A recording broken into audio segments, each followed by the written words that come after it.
the first time we're doing these lectures on China.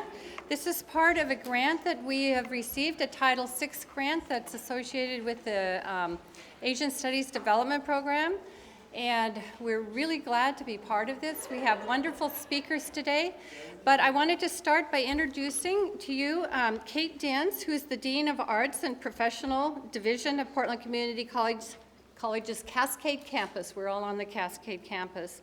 From both her professional experience and postgraduate research, she brings a strong economic development perspective to the administration of her division, which encompasses a broad array of disciplines ranging from business administration and multimedia to art and trades education.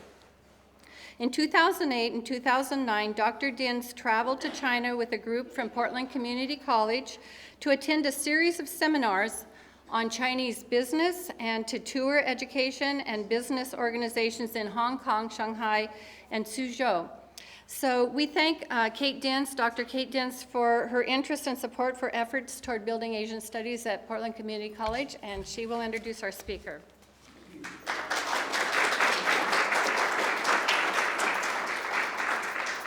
Thank you, everyone, and welcome to Cascade Campus. For those of you who aren't here regularly, we want to welcome you to the campus. And I am honored to be part of introducing this incredible array of events and speakers that we have in store for us today. And I'm pleased to introduce Stanley and I will mess up your name the first time. Pronounce all the vowels. Okay. Murashige. Yes. Stanley Murashige is the Associate Professor in the Department of Art History, Theory, and Criticism at the School of the Art Institute of Chicago, where he's taught since 1993. In 2005-2006, he received the SAIC's Outstanding Faculty of the Year Award for Excellence in Teaching. He holds a BA in Art History from Stanford University and an MA and a PhD in the History of Chinese Art from the University of Chicago. Professor Murashige's research and teaching concentrate on philosophical aspects of Chinese and Japanese art in a quest for resources in the past that offer interesting answers for questions we have today. His goal is to uncover narratives that challenge patterns and habits of thinking. He has cemented his reputation as a rock star here at PCC in October 2007. I actually went back and watched the YouTube video. In October 2007, with his wonderful presentation, Chinese Painting and Calligraphy, A Disciplined Spontaneity, as part of the symposium Looking Over the Wall, Understanding the Old and New China. We're delighted and honored to welcome back Professor Murashige to speak on Revering the Old to Realize the New, Tradition and Change in Later Chinese Painting. Please join me in welcoming him.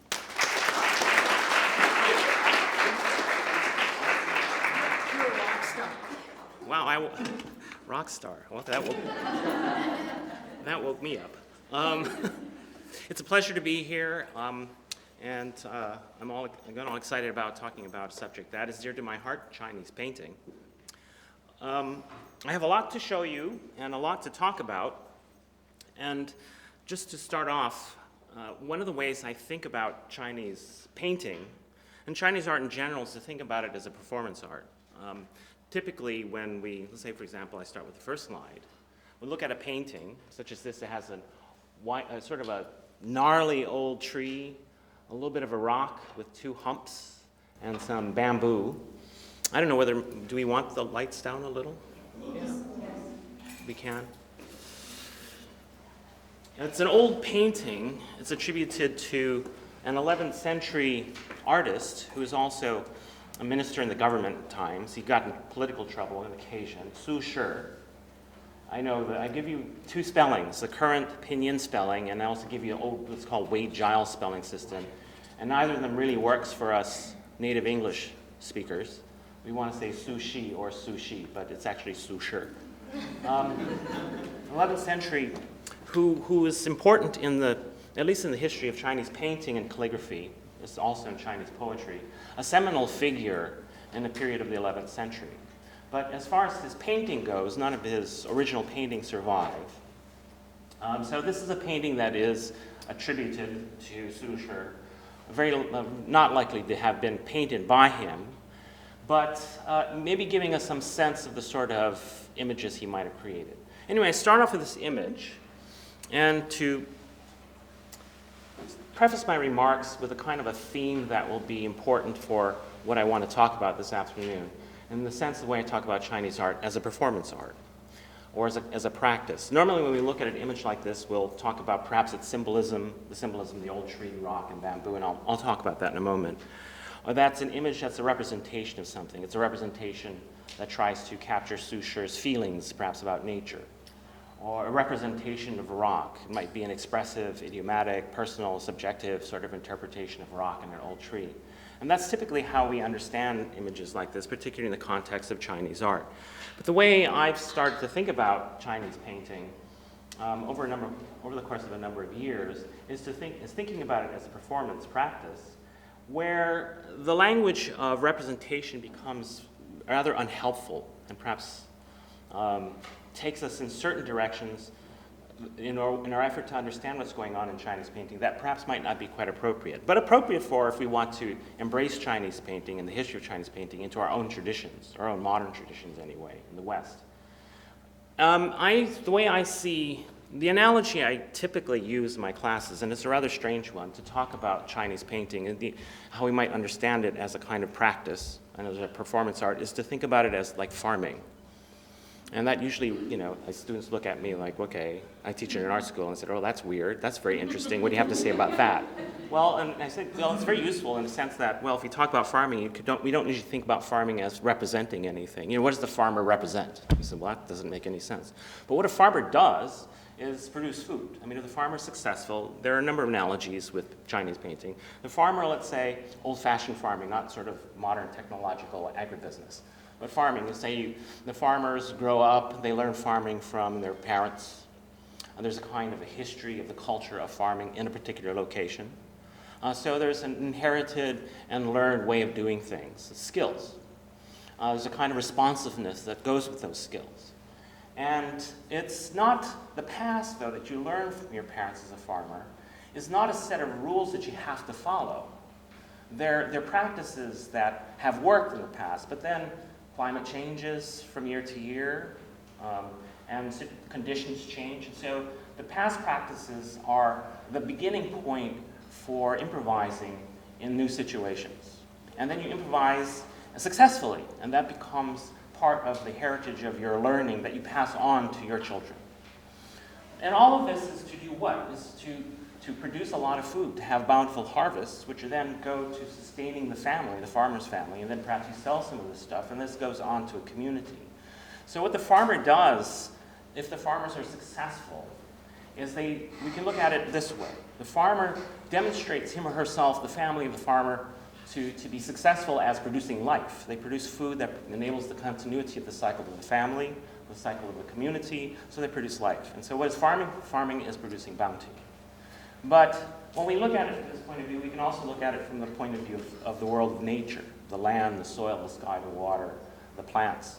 And that nature also, kind of in its response to what the farmer is doing, responds well. It produces a bountiful harvest. And so how do we understand what nature is? Nature is producing bounty, it's producing life. So the two, in farming, we can look at farming this way, that the world of nature and the world of the farmer, the human community, work together collaboratively in a certain kind of mutual responsiveness that produce life.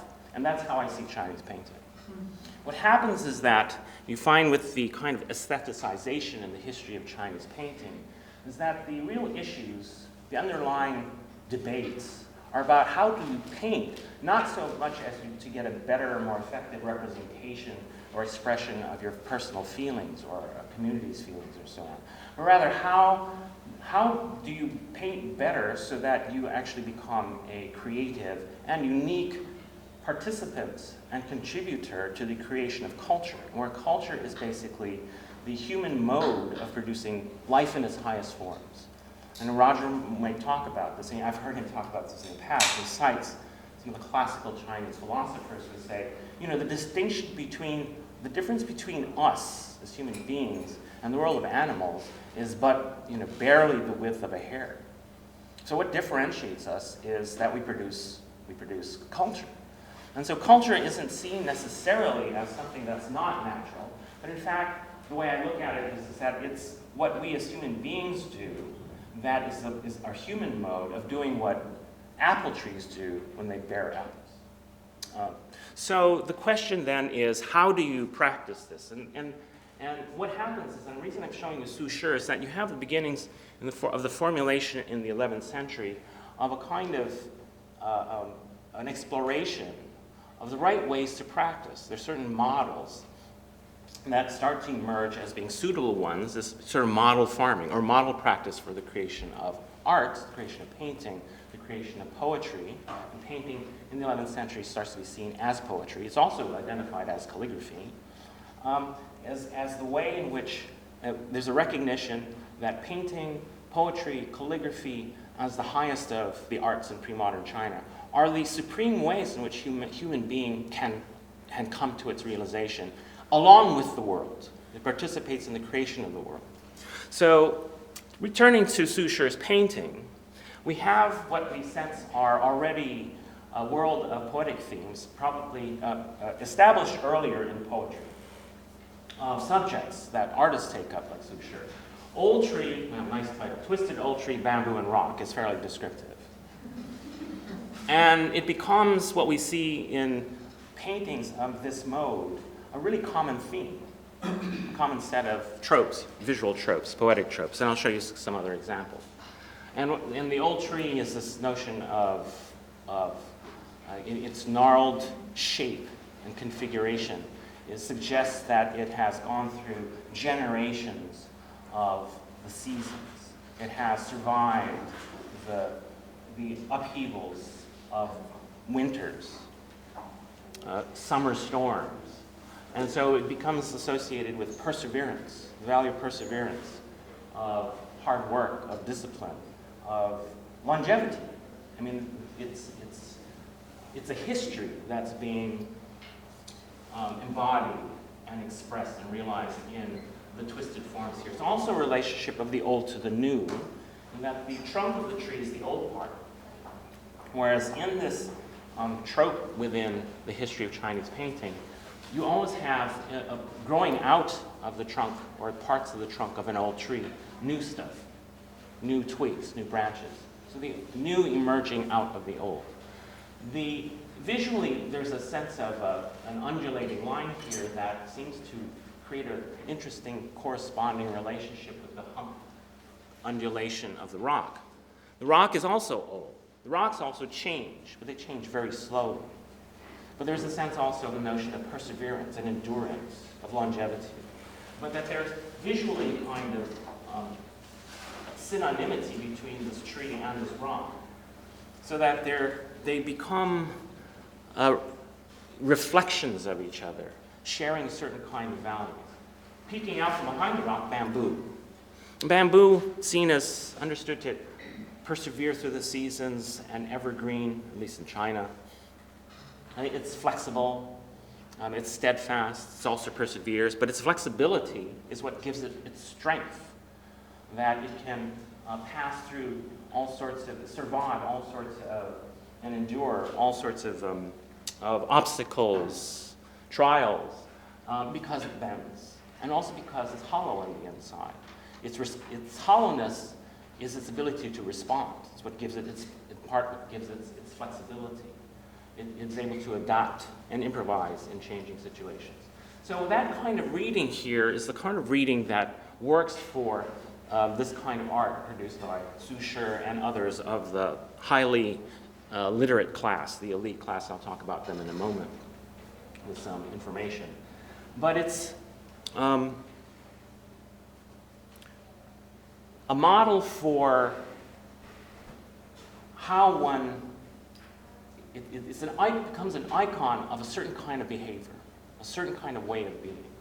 But at the same time that it's an icon, it's also an actual participation in those sorts of practices. And that's kind of how I want to get started. And so I'll develop this further as we go along. Now, with regard to changes, I picked two sorts of really dramatic moments in the history of China. One is the Mongol occupation in the 14th century. The Mongols come in, and so I'm going to actually start off with that. And then later on with the Manchus, the Manchu conquest of China. So how do these artists respond? Do they throw out the past? And they say, well, this doesn't work, it doesn't seem to fit our current situations, the Mongols have taken over.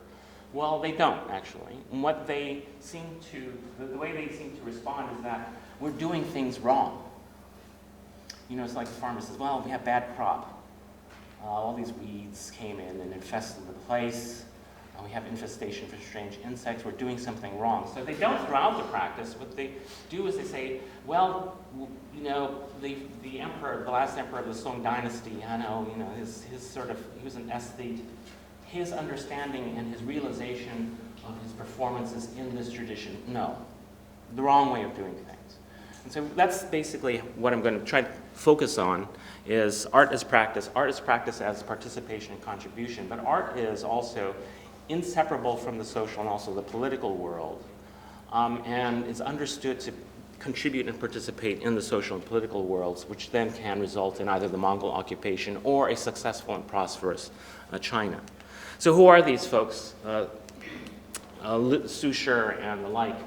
In English, we tend to call them scholar officials or the literati, or in China, the earlier term Shidafu. And they become really important, in particular during the Song dynasty. I'll give you the dates of the Song dynasty, the rise of the scholar official class.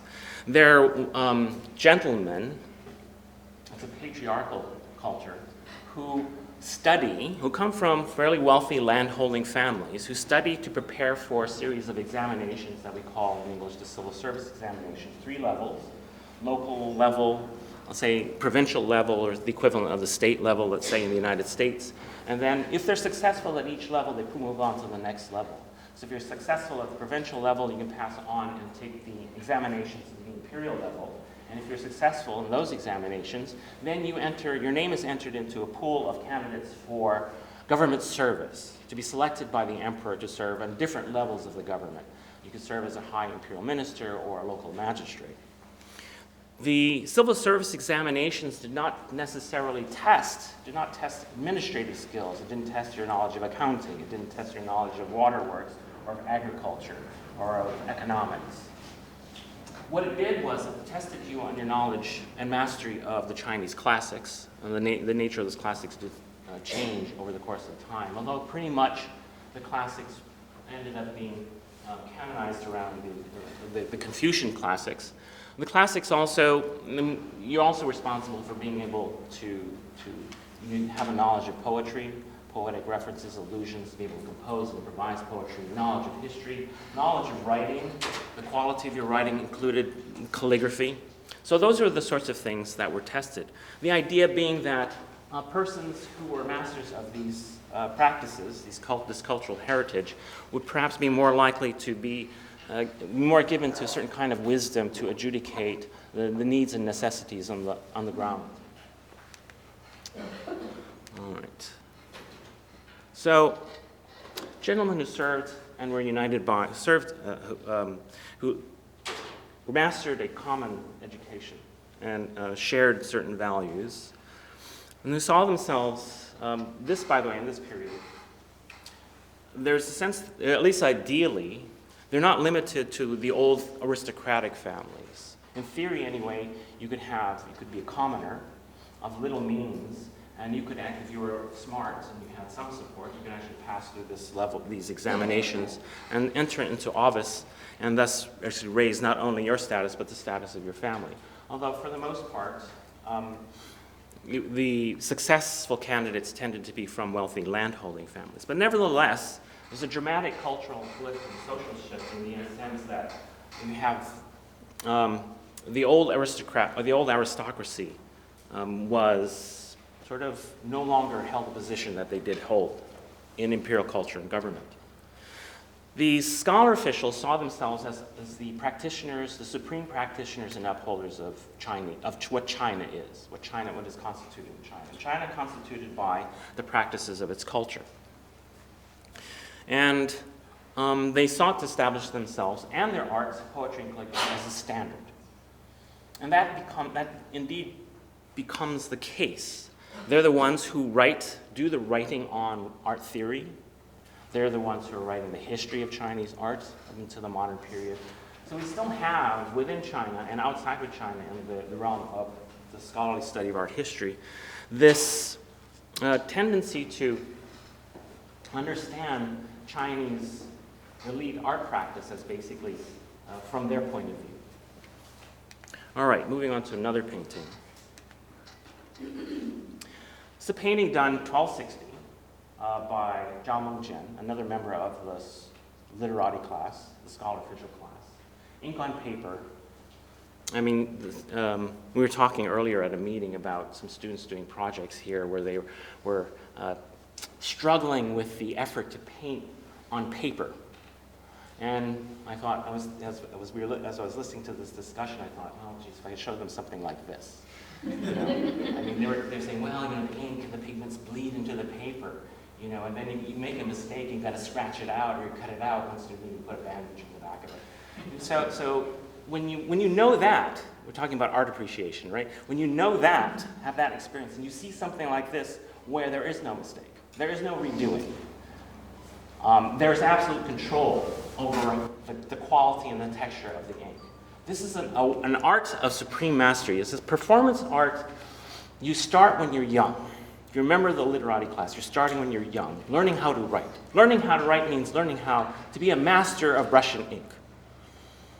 And you practice. Even now, I talked to some Korean students who are following in this tradition in Korea. You know, they say, oh, you know, my dad actually was an artist, you know, so I had to practice calligraphy, and every morning, you know, 2 hours every morning before breakfast, 1 hour before breakfast, at least an hour. If I don't practice for an hour, I don't get breakfast. So they come to the School of the Arts in Chicago where there's a lot more freedom. But basically, you know, daily practice, you know, 4 hours. I remember meeting a Korean student when I was a student in Taiwan, and he was serious about Chinese calligraphy. He practiced minimum 4 hours a day. It's like learning a musical instrument. And actually, by the time you're my age and you want to learn Chinese calligraphy, it's a real challenge in the way, if I decided to be a master of the violin, there's no hope at this point. But basically, yes, it's that kind of art, the supreme mastery. These artists don't make mistakes.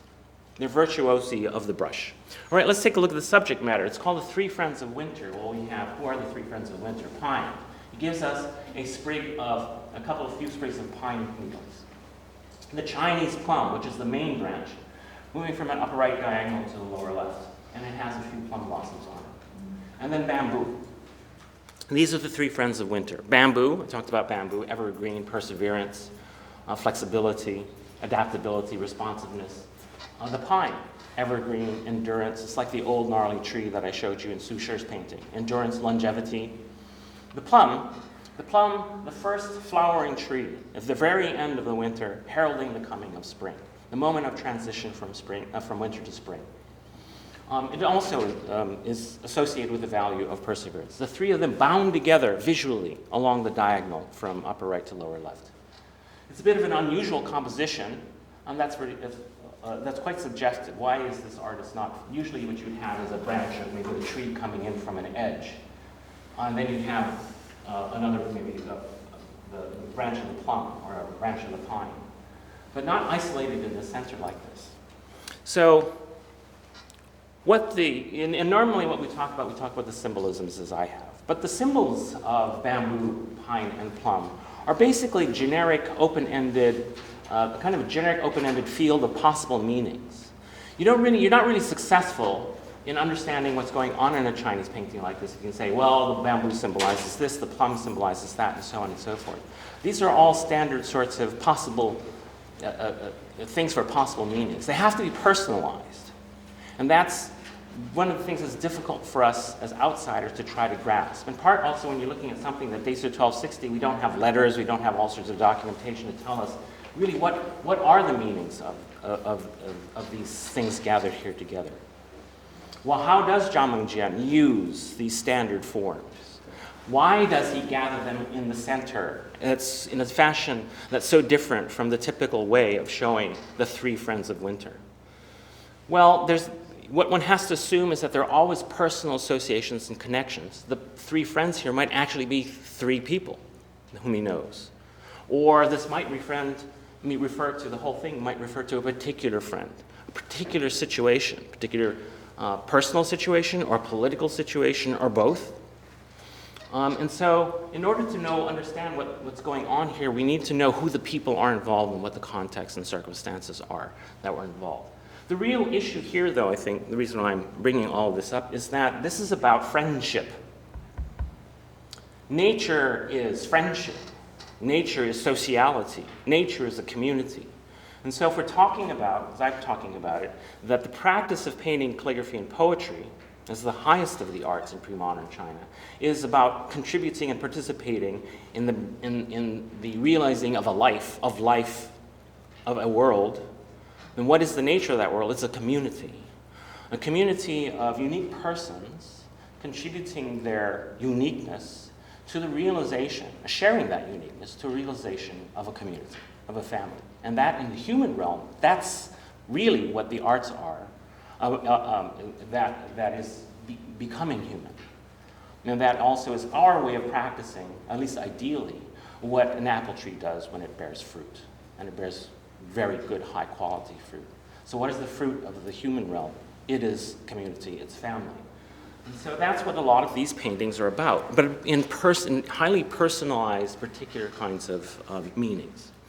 So this idea will come up in other contexts, and I hope it will become clearer how this works. So you have, in the Song Dynasty, 11th century, this formulation into the 13th century, this formulation of this kind of world of values that are put into practice and that are realized. You have these artists who are sharing a world of visual tropes, fields of possible meanings.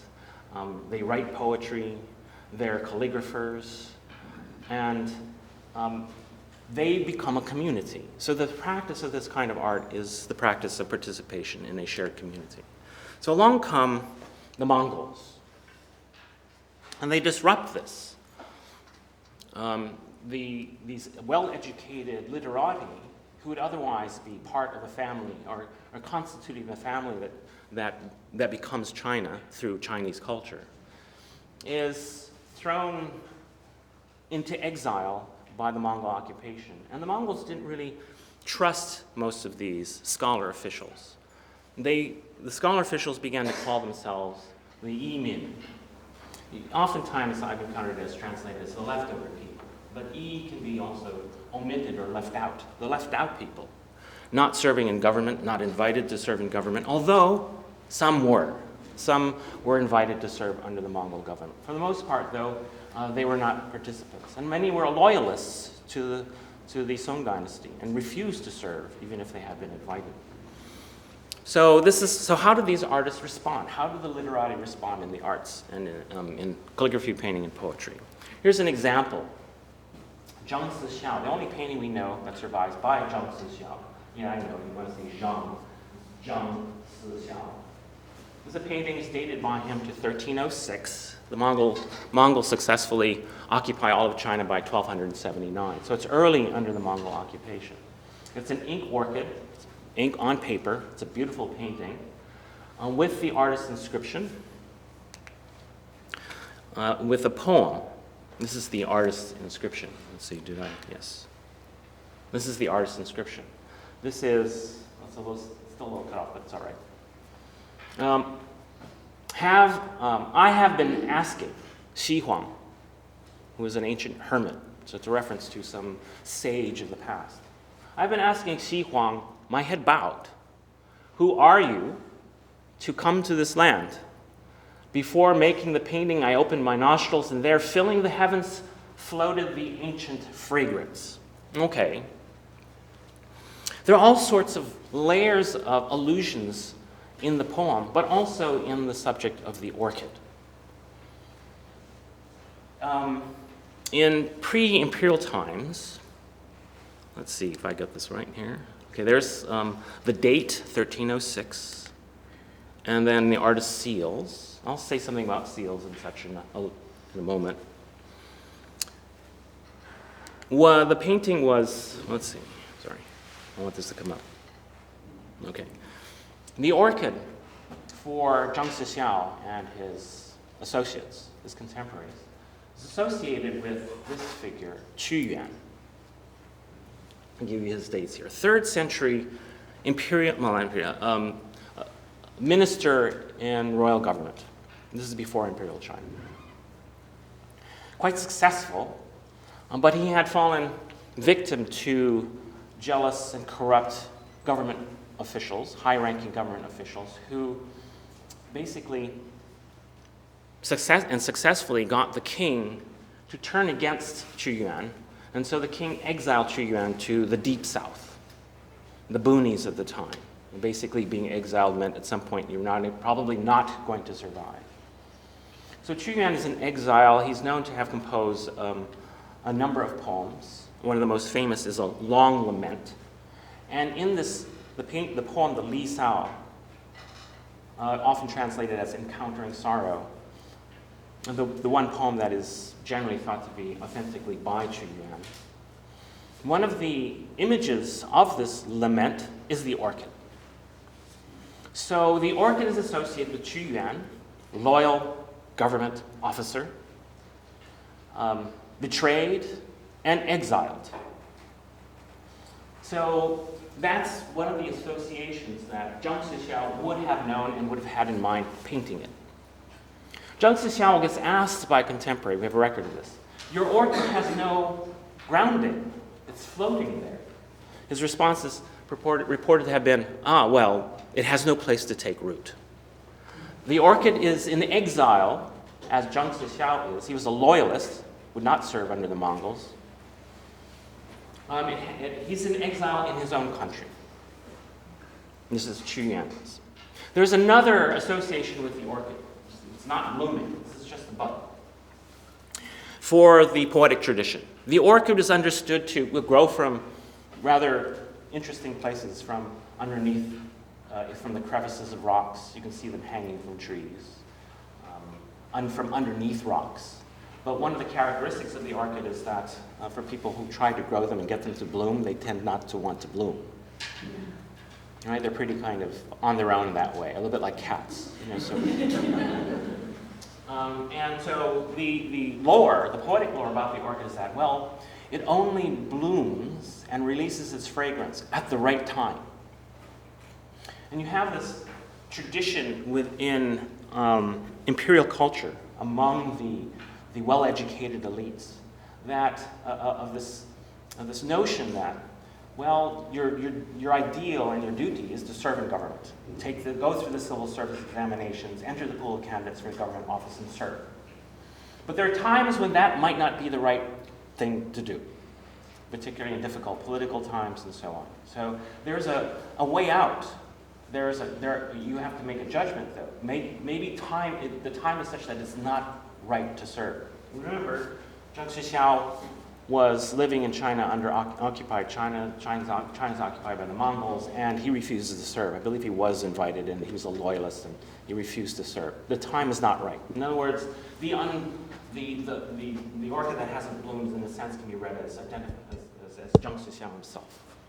It's not releasing its fragrance. It's waiting for the right moment. So the painting itself is not just it's beautifully rendered, contemplative, extremely elegant realization of an orchid floating in the mist, but it's full of all kinds of personal associations, meanings that are also broadly social and, in a sense, reflective of the contemporary political situation in China. So there's a lot going on in this painting, and I'm able to illuminate a fair amount of what's behind the meaning of this that I couldn't do for Su Shi's painting or the Zhao Mengjian painting of the Three Friends in Winter. Thanks to the technology of Photoshop, I can actually remove inscriptions and seals that do not belong. And so we have a sense of, after I've erased everything, this is a sense of what the composition of the painting might have looked like in Zhang Zixiao's time. Moving on, Zhao Mengfu, there's a Z here originally, Z-H-A-O, Zhao Mengfu, dies in 1322. He is a member of the literati, the scholar official class, who is invited by the Mongols to serve in government, and he agrees to serve. And he becomes an important painter, calligrapher, poet. He's particularly well known in the history of Chinese painting. And here's one painting. I don't have great pictures of this painting. It's It's a black and white illustration reproduced in a book.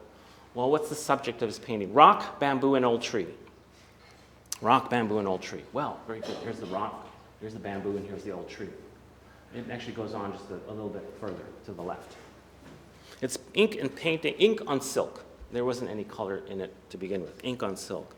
Now, generally speaking, the scholar officials preferred to paint on paper. Paper was cheaper, paper was less formal. Silk has the association of being quite formal, used for ritual images and religious contexts, used for ceremonial pictures in the imperial context, used for special occasions, so silk for those kinds of formal situations, and also expensive. So the scholar officials tended to prefer for their kind of poetic improvisations, preferred paper. But in this occasion, for whatever reason we don't know, Zhao Mengfu is doing this painting on silk. And it's a horizontal image. It's a scroll form, so you would unroll the scroll. And this is a fairly small scroll, 52 centimeters wide, so you could probably unroll it and look at the whole image. But what he does is he gives us a display. Oh, here's bamboo. There's a bit of a gap here. Some more bamboo going in among the base of this strange-looking rock. It's the kind of rock that shows up in Chinese gardens. Here's the old tree, and then we end with a different kind of bamboo curving off to the left. Again, this is a situation where the scholar officials would recognize standard sort of subject matter, standard kinds of associations, and very likely the meaning, in a sense, is quite generic, but we've lost sort of the personal context for it. But what he is doing, though, that we might get some insight into, is giving us a display. This is a nature that is full of all kinds of generic poetic associations as well as personalized ones, but that is kind of shown to us horizontally in a kind of short parade, where for the contemplation of the viewer to reflect on the values that are associated therein. It's almost didactic. What is the meaning of bamboo? What is the meaning of bamboo and the old tree and the rock? All these values, particularly given the conditions of the Mongol occupation and Zhao Mengfu's service. But we can't really understand the personal meanings without some sort of documentation. Another example, well, rock, old tree, and bamboo. And I tell you, if you see a lot of these paintings, it can get quite, enerving. It's like, well, rock, old tree, and bamboo. Rock, old tree, and bamboo. Bamboo, rock, old tree. For variation. So, a couple of things to note. One is these artists this is ink on paper. They're all trained in the skill of calligraphy. They're all trained as writers. They're all trained in the brushwork and the ink wash work to make paintings like this. So on a level, and I have some slides to talk about this in a moment. On a level of physical execution and skill, they share something profoundly somatic. This culture lives in the body. It's an embodied sort of knowledge. And it's an embodied kind of realization that so it's not just the sharing of ideas or the sharing of feelings outside of the body. It's part of what joins them together is this profound physicality. The rhythms that are incorporated into the realizing of this brushwork are also something that they share and they participate. It's as if you have these artists all playing the same piece at different times, as if they're getting together as a group of musicians across time, and that they're performing the same kind of music together and improvising, like a chorus, for example, or an orchestra, or a jazz band, something like that. The subject matter operates in the same way. So, on the level of subject matter, on the level of technique and execution, on the level of education and training, the rendering, to make a painting, is to contribute to the music of culture. And the production of culture is making China. China isn't this thing that exists out there that you're thrown into. You make China. And these literati understood rather consciously, particularly under the Mongol occupation, that that's exactly what they're doing. Where does China live in exile? It lives in our practices. Maybe the geography is there, but we're in exile. But where China continues to flourish is in painting, calligraphy, and poetry, and that's what we do. There's another example, no rock though. Guobi, old tree and bamboo. Or now, no old tree and no rock, we just have the bamboo, which becomes itself also a subject matter of reflection for these poet artists, these literati. And this is Bamboo in the Wind. It's a beautiful painting in the Freer Gallery of Art in Washington, D.C. One of the things about, just another example of the kind of personalization that we miss out because we lost context. This is a common kind of landscape subject matter. It's a version of a landscape being images of mountains and streams, mountains and rivers. And we have mountains in the background, and we have boulders and rocks that are associated with mountains, and we have an allusion to streams that are cascading over rocks. What's also prominent is this pair of pine trees. And the subject, the title is descriptive of the subject. Pines with a Distant View. It's attributed to a painter named Li Chang, L-I is missing, Li Chang, who 10th century painter. But Li Chang as a painter is also associated with the well-educated intellectuals, the literati, but he's also a painter. So he kind of belongs in these my introductory remarks in this lecture. Now, what we don't know is, well, we don't get, unless somebody like me explains it to you, the pine trees, because they're associated with longevity and immortality, it's very likely that this painting or paintings like this were given as birthday presents.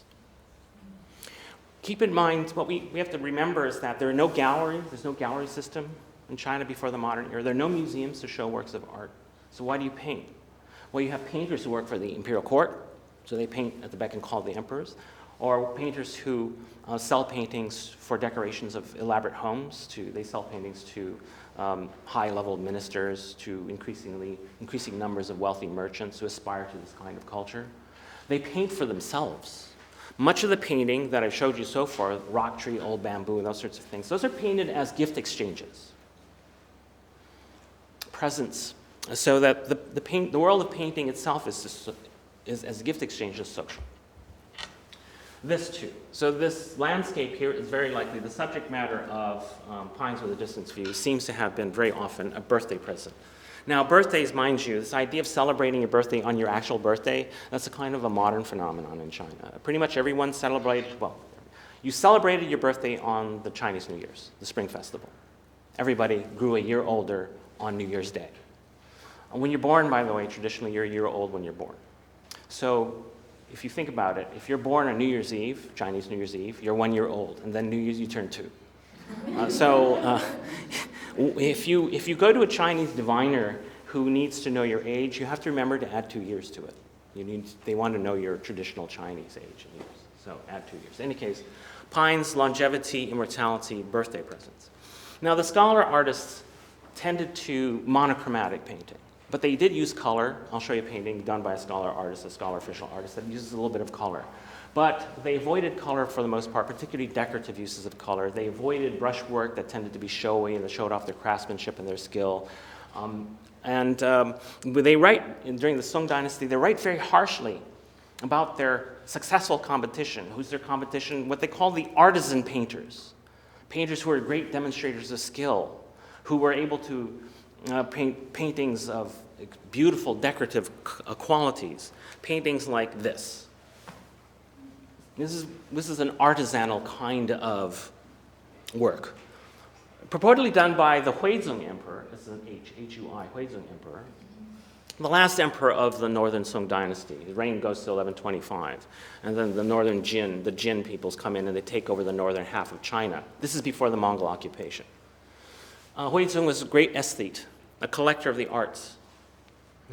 Supposedly himself a great painter, and scholars debate whether he actually painted this painting. I tend to give him the benefit of the doubt and say that, yeah, maybe he painted it. But this is a problem for the literati in later times, the literati under the Mongol occupation, the literati under the Ming Restoration after the Mongol occupation. They look at Huizong and they look at his aesthetic preoccupations, they look at the style of his painting, and they say, aha, bad farming. You know, this doesn't work. he misses the point of the heritage of past practices. He's more interested in creating jewels. It's poetry, but it's poetry that's more about its own imagery, more about its own sort of skillful handling of tropes and metaphors. It's more about color, pleasing the eye. Yes, it's poetry, but it's the wrong kind of poetry. And it's no wonder that the Jin Tartars managed to take over the northern part of the dynasty. Quite a beautiful painting in the Museum of Fine Arts in Boston. Ink and color on silk. So if you think painting on paper is hard, silk is extremely difficult. You have to size the silk so that the ink and color doesn't really bleed into the fabric. And then it becomes really slick in its surface. And so you have to really know what it is you're doing to paint on silk. And one of the characteristics of painting on silk is very much the same way when you paint on painting using Chinese pigments and inks, is once you put it down, it's there forever. So you really have to know what it is you're doing. So Huizong celebrates gloriously the process of natural growth, cluster of apricot blossoms, full blossom and full bloom, buds, blossoms that are about ready to lose their petals. So in an extremely refined, elegant, and noble way, he's focusing on these sort of processes of transformation in nature. The problem is that it's too refined, too purposefully refined. Also, he's a calligrapher. He writes poetry. The first part is a text that describes this bird, which seemed to have been an actual parakeet owned by, that was owned by the imperial household. It's sort of a kind of an exotic pet. And it inspires him to write a poem, and this is the poem that he writes. And just for your reference, I won't spend the time to read this, but this is James Cahill's translation of the poetry. A detailed view as calligraphy, and we look at it, and this is brilliant work. I mean, it looks like it's dashed off, and it isn't. Nice, crisp, sharp lines, tapering from width to a point. It has flourish, it has certain kind of freshness and dynamism. Problematic, we enjoy it because it becomes sort of like calligraphic eye candy. Another sort of painting associated with him is this. I love this painting. It's in Japanese. I have no taste. I don't know if you know what a muscat is, please tell me what a muscat is. I ask my students that they don't know what a muscat is either. It's identified typically as a muscat. I should ask a colleague. Also attributed to the Huizong Emperor. Beautiful painting, ink and color on silk. Very likely, again, not some sort of generic symbolic poetic cat, but an actual cat that was part of the imperial household. I'm sure perhaps they picked it up because it was so unusual in its appearance. Each of the black surface and texture of the tail is done by individual brushstrokes, as is basically, gets washed out in the projection here. But even on a computer monitor, high-quality computer monitor, you can see that there are individual ink strokes to render the fur of the cat.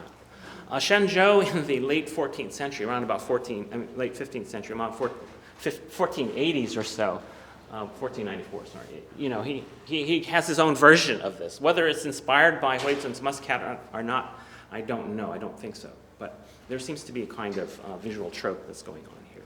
So this is actually a literati version, and Huizong's is the artisan version. Turning to the 13th century, Ma Lin, M.A. Ma Lin, was from a family of painters who successfully managed to get employment at the imperial court. His father was even more famous than he, Ma Yuan. So Ma Lin continues on the tradition of his father in painting these beautiful poems, visual poems, ink and color on silk. Now they're small scale, sort of poetic miniatures, and painting for the emperor. Don't know what the context or circumstances were for the commissioning of a painting of these orchids, beautiful orchids. Some of the pigment has flaked off, but you can see there's almost kind of a slight phosphorescent quality to the color, and also an interest in showing us the different views of these orchid buds, an attention to what this particular species might have looked like. And very likely it could have been also an actual orchid plant in the imperial household. And then some of the orchid leaves here, and some of the painting is gone, it's missing. This is his signature, by the way, Ma Lin, and a close-up view. So this is artisanal painting. I mean, interesting, the way the literati, the scholar officials, characterize this stuff. They call it su, kind of unrefined. If you want to push the expression, su can also mean vulgar. And for our eyes, this is vulgar, this is unrefined, this is extremely refined. Well, if we compare the two, this in the literati tradition, particularly from the 14th century, particularly during and after the Mongol occupation, for the literati, this is out, this is in. Mind you, this sort of tradition continues on as an extremely popular thing, even more popular than them. That's why they keep writing about it. And they're the ones who do the writing, and so they're the ones who actually becomes what we call the orthopraxy, the orthodox practice. They both have the similar sort of approach, a very slow kind of attention and focus to elegant detail. Both of them operate that way. There's an intense quiet to them, an intense quiet. Things are quiet, but there's a lot of energy from flower to flower or between and among these various brushstrokes that indicate the leaves in Zheng Zixiao's ink orchid. But there's a difference in approach. There's a difference in time, but ultimately the difference is really in approach. And the problem here is a matter of degree. Degree, position, moderation, is the ideal with which you're able to, in your practice of painting and calligraphy and poetry, to put into play and improvise the heritage that you grow up with and you master. And your improvisation in response to your situation must have the appropriate degree and its moderation. What does that mean? Not too little and not too much. There's a marvelous expression I learned when I studied Chinese. Hua she tianzu. When you paint a snake, don't add feet to it. And it comes from a story, where these guys, this is pre-imperial China, and there's a ritual that's been performed, and then these attendants are going to clean up after the ritual, and then there's this little container that has a little bit of millet wine left in it. Not enough for 3 guys. So they decide to have a contest. We'll paint a snake, and whoever paints the snake first gets the millet wine. And so one guy, he's painting, he says, I've got it. All I have to do is add the feet. And then, of course, he loses, Now, the thing about this is that what constitutes moderation or the appropriate degree is not based upon some sort of essence or ontology where you can identify an absolute measure of moderation or degree. It is that sense of what is the right proportion, the right response, the appropriate response, emerges out of the particular conditions in which you find yourself. You can't go to what does the law say or what does principle say? No, it comes from within the situation itself. It arises out from within. So you can't apply any kind of measure to it from the outside, where absolute ferocious anger might actually be the moderate response. If China's invaded by the Mongols, what is the response? Warfare? All right, so neither excess nor insufficiency. It's always in relationship to concrete particular situations, and therefore not a normative standard that exists independently. There's a sense of this moderation. It's embodied. It's lived. It's not sort of a disembodied concept. It's something that you know in the knowing of doing it. It's achieved in things like that. It's social, caring for the old or young. It's in the practice of calligraphy and the practice of painting. It's basically a way of approaching your responses to a lived world, a living world. Now, one of the things that is key to understanding the aesthetics of Chinese practice in all of its facets and modes is flowing and connecting. Everything flows together interdependently. There is no ontological or essential separation from us human beings and the world of nature. Nature isn't out there. We're part of it, and it's a part of us. We flow together, and this notion of flowing is fundamental in understanding the handling of brushwork and the handling of compositions in the rendering of painting, but also in calligraphy, where things must not be blocked. illness, I'm borrowing this from contemporary studies of anthropological studies of Chinese medicine, where illness is a result of blockage. And in a sense, painting becomes, one can see painting as participating in a kind of social health, where if your painting follows, improvises in the right way, is sufficient, but not excessive, is not insufficient. It achieves this appropriate measure from within the particulars of its circumstances. Then you have this flow. And this flow, given the interdependence of the world, makes it it helps us understand why the literati from later times can look at the Huizong Emperor and his beautiful paintings and say, that's why the Jin managed to occupy the northern part of China. You can't separate an aesthetic practice from a political or social one. They're part and parcel of the same thing. I'm showing landscape. Shifting to landscape painting is let's see. What's my time? How late do I go? I just can't remember. We're closing by 4:45. Okay, all right. And now I'm going to give you a break, too. So let me start off with a bit about landscape painting. You also have the same kind of adjudication of practice in landscape painting. Now, this is a marvelous detail from a 12th century, 13th century landscape painting, late maybe, he dies in 1182, so it has to be no later than 1182. Part of a landscape painting, ink color on silk. It's full of all kinds of associations and lore of Chinese mountains and so on and so forth. But from the literati point of view, this is artisanal painting. It's colorful, it's ink on silk, it's still celebrating in rather decorative terms the color and the drama, the physical drama and excitement of the transformations of the mountain world. In ink on paper, when you say, well, at least the painting I just showed you, well, I can sort of see that. It's full of color, densely packed forms. Whereas this, well, what about this? This is in ink on paper. Why doesn't this satisfy the literati taste? Well, it has to do with sort of the historical development of Chinese aesthetics. The kind of brushwork that's used here is described as axe-cut stroke. It's as if Xia Gui, the painter, who's actually, we don't know very much about him at all. In fact, we don't know anything about him at all, other than he served an emperor. In fact, the dates here are the period of a particular reign, imperial reign in the later Song dynasty. The axe-cut stroke is associated with him as if he's taking the brush and chopping his forms with an axe, cutting them out of the fabric of the world. And so you get this beautifully dramatic, fresh, sharply chiseled rendering of textures. There are dramatic contrasts of dark ink and unpainted paper. And then the shapes of the rock are diamond-like, given to very sharp edges, dramatic changes of direction. Too much physical drama, including the drama of the space. Here's another example. This one, maybe even quieter. This one's in the Nelson-Atkins Museum in Kansas City, ink on silk. And it's not complete. We don't have the whole set of 12 views of landscape.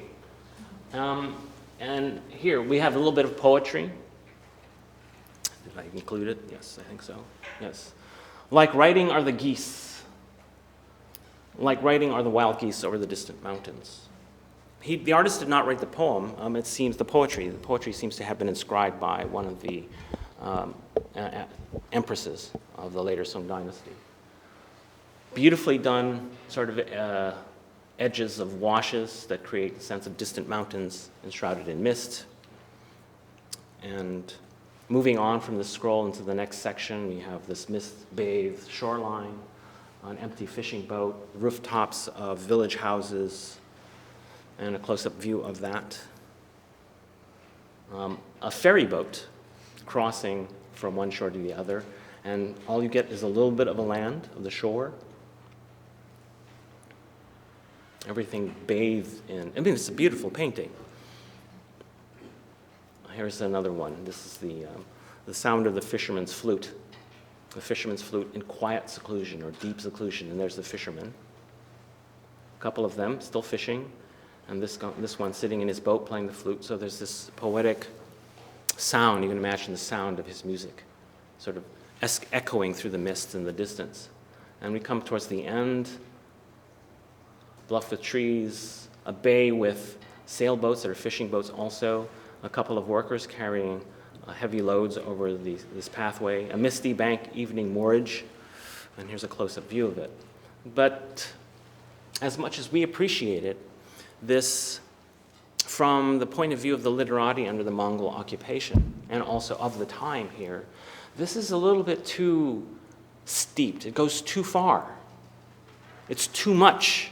I mean, the physical world is important. We're not abstract painters. But to what degree?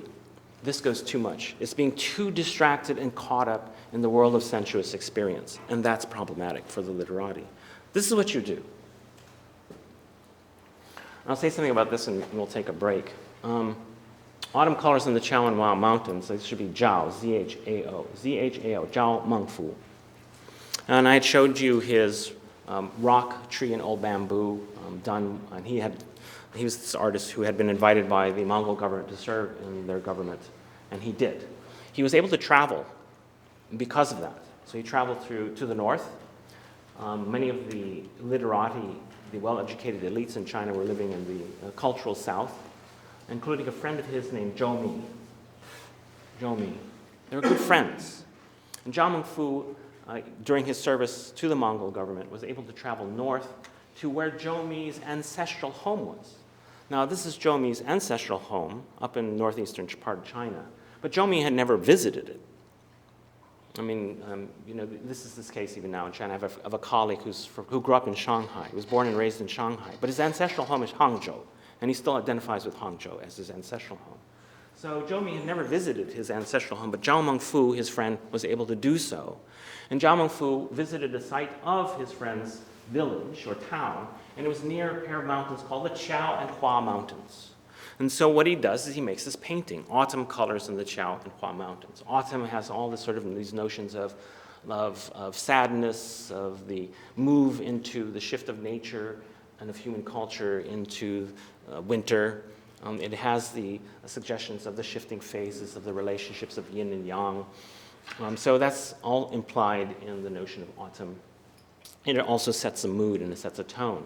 But this is a hand scroll, and I wanted to show you this horizontal format. I'll come back to the painting here. This is an example of a shorthand scroll. Some of them can be very long, 32 feet long.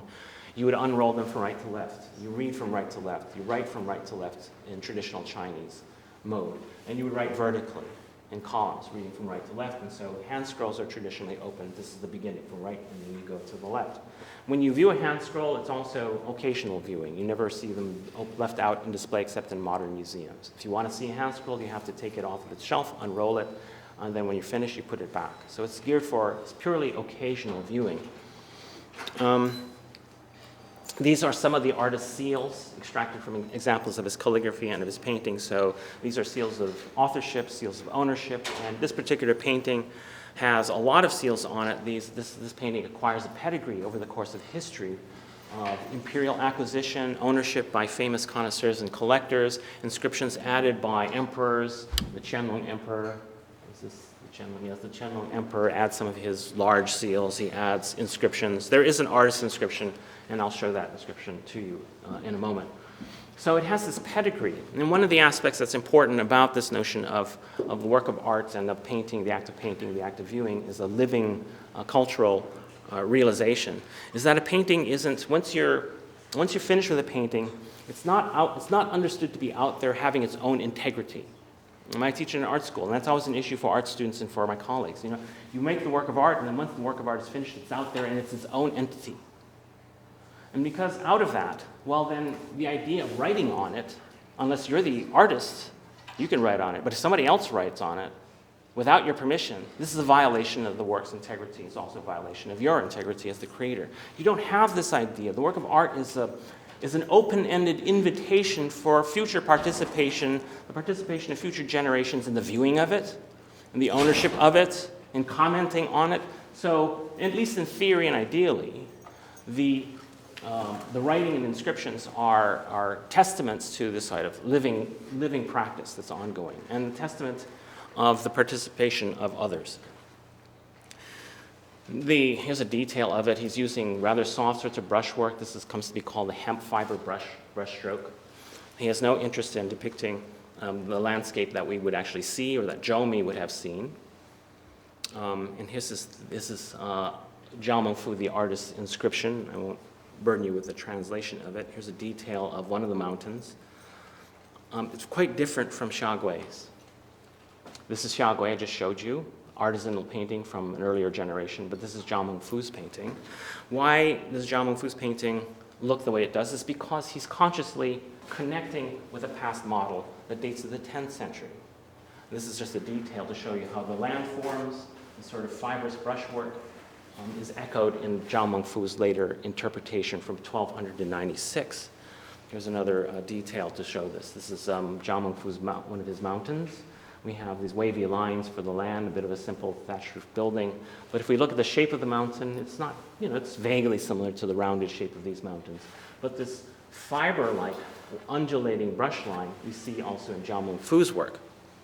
This is the whole painting of the tradition he's following, a 10th century tradition that he's following.